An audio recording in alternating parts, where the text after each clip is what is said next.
Jeans pant বা gabardine pant যদি লম্বা হয়ে যায় তাহলে আমাদের দেখানো টেকনিকটি ফলো করে খুব সহজে কমিয়ে ফেলতে পারেন।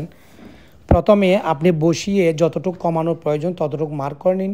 এরপরে বাড়তি অংশটা কেটে ফেলে দিন যেটা আপনার প্রয়োজন নেই। এরপরে এই লেগটি এখানে বসিয়ে শক্ত থেকে একটা সুতা নিয়ে নিন। সুতা নিয়ে নেওয়ার পর ওই নিডেলের মধ্যে বা হাত চুইয়ের মধ্যে সুতাটা ঢুকিয়ে তাড়াতাড়ি আমরা এই ইনসিম থেকে সেলাইটি শুরু করলাম। প্রিয় দর্শক দেখুন, আপনারা এইভাবে কাজটি করবেন, একদম ছোট ছোট করে সেলাই দিবেন। এটা কাজ করা একদম সহজ, ঘরে বসে কোনো প্রকার ঝামেলাবিহীন এই কাজটি করতে পারেন। দেখুন আমরা কিভাবে কাজটি করছি, অবশ্য মনোযোগ সহকারে দেখলে এই কাজটি করা একদম কঠিন নয়।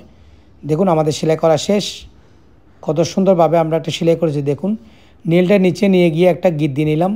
দেখুন এখন এখানে থাকা আঁশটা আমরা কেটে ফেলে দিব। এরপর আমরা হ্যান্ডেলের মাধ্যমে ওভারলকের মতো করে দিব, একদম ওভারলক মেশিনের মতোই হবে, তবে 4th থ্রেড নয় 3rd থ্রেড হবে। দেখুন আমরা নেলটা ঢুকিয়ে দিলাম, এরপর বার করে দুটো সুতার মাঝখানে নেলটা বার করলেই ওভারলকের মতো একটা সেলাই হয়ে যাচ্ছে। দেখুন কত সুন্দর, কাজটা করা একদম ইজি। আপনারা চাইলে ঘরে বসে ট্রাই করে দেখতে পারেন। দেখুন কত সুন্দরভাবে কাজটি হচ্ছে, একদম ওভারলকের মেশিনের মতোই।